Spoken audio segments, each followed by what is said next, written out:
fever. And the only prescription is more cowbell. So I guess the movie feels they won that moment. And the next day at the game, Edger's father shows up and starts to leave. But his son guarantees him that this time Timmy will be put in the game because all season the coach has been leaving him out. Is your difference maker today. That is your game changer right there. You're kidding, right? Do I look like I'm kidding? If I put your son in the game, you wouldn't live to see his next birthday. If you don't mind, we got a game to win. I'm sorry, why did Coach Cal pick him if he knew he was never gonna use him in the game? Coach Cal has a sick sense of humor. Coach Cal likes to see children's dreams get obliterated by Coach Cal.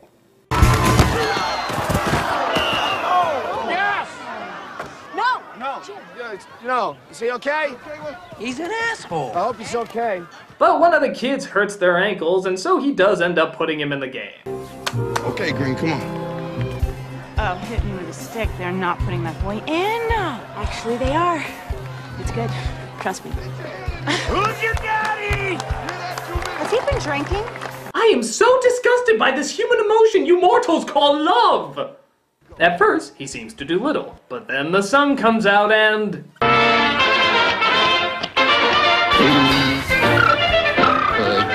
Special delivery. Just like we practiced. I don't believe it. Don't believe it, sister. For years I've been listening to how perfect your kids are. Oh, look at that. That kid is mine. I could have been like that because I had skills, but no. Oh, that's what it's all about! Our kid accomplishing goals set by other people's standards. And look, he even makes the winning shot! For the other team. Yeah, that's right. You thought that cliche died with the 90s, but nope, Disney brought it back.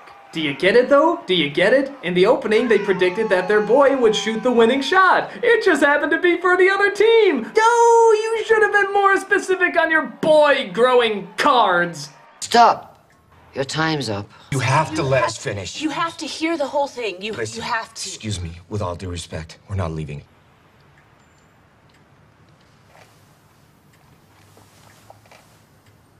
Okay. What the fuck? That said, it's your time to use as you choose. Yeah, the scene they don't show you is this. I decided that our son would not be seen as different or weird.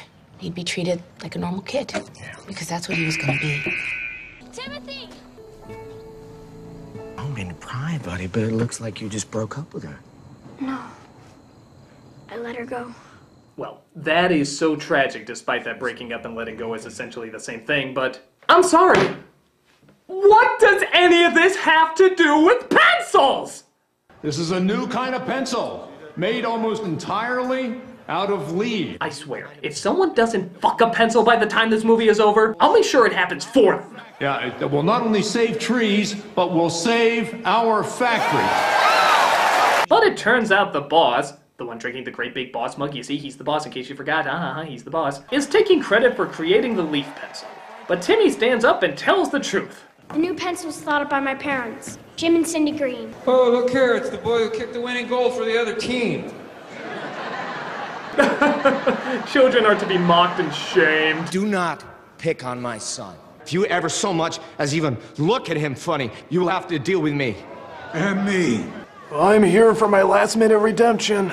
How did you come up with this idea to make a pencil out of leaves? Because I have leaves in my legs. So they reveal that they must have come up with the idea to make a pencil out of leaves because, well, it's probably made out of half of his kin. I used to have more. But being the ever-observant douche pinatas that they are, the parents never noticed all this time that his leaves were falling off. And he finally reveals that when the leaves go, so does he. Sweetie, you can't. There is so much that we have left to do. We're just starting to get good at this. You're ready. You were always ready. Lick my dick, movie! They're as ready to start a family as a goddamn suicide club! Jim.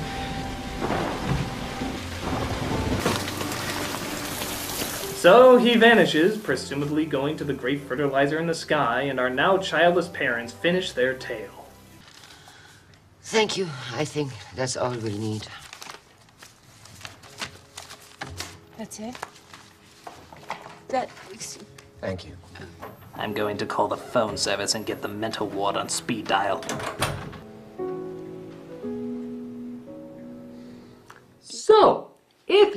worked for an adoption agency and heard a story that was so bizarre that even Rod Serling would start chewing his balls off in the middle of it. Also taking into account that the parents have done nothing but proven how incompetently unprepared they are to take care of a human being, would you allow them to have a child in their custody? Of course you would! I'm surprised they didn't give him 6, 10, hell, half of the orphanage to look after. Yeah, I believe it. I fucking believe it. Wow. Just wow.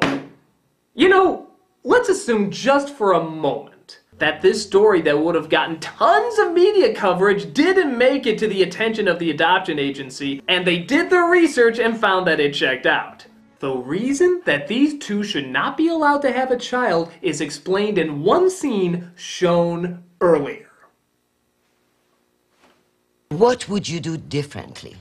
We'd make better mistakes. Better? Different. Not the same. New. New mistakes. That's what we do. Isn't that how you know you're a parent? So, your argument is you fucked up, you're glad you fucked up, and you will continue to fuck up in new and spectacular ways.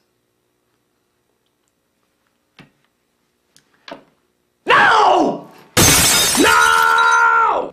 You make mistakes so you can learn from them, not so you can make more mistakes! Are you fucking high?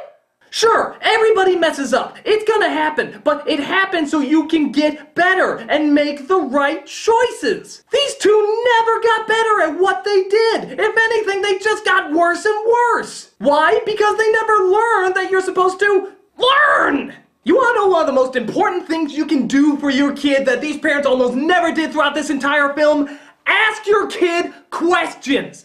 Think about it! They almost never did it! Right down to, where did he come from? What do you know? Say, you seem to know a lot about this stuff, but seem very mysterious about it. Would you mind telling us that? What are your likes? What are your dislikes? Fuck it, we're signing you up for soccer. Do you play any instruments? Fuck it, go up there and play something. Who's that girl? I don't care, stay away from her. It's why they never knew anything. Well, I can tell you that I know something for sure. This movie is a cock salad!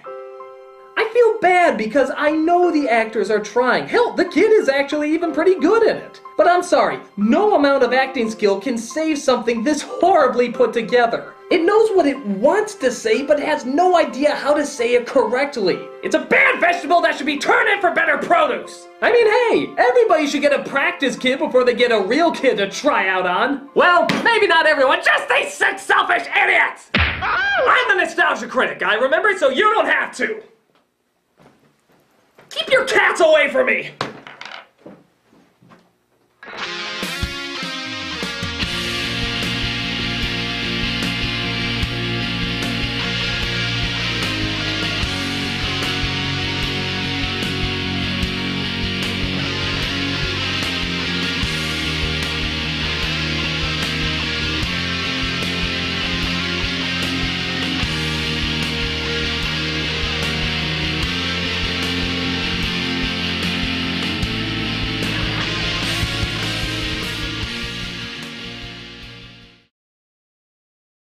Coach Cal doesn't see it.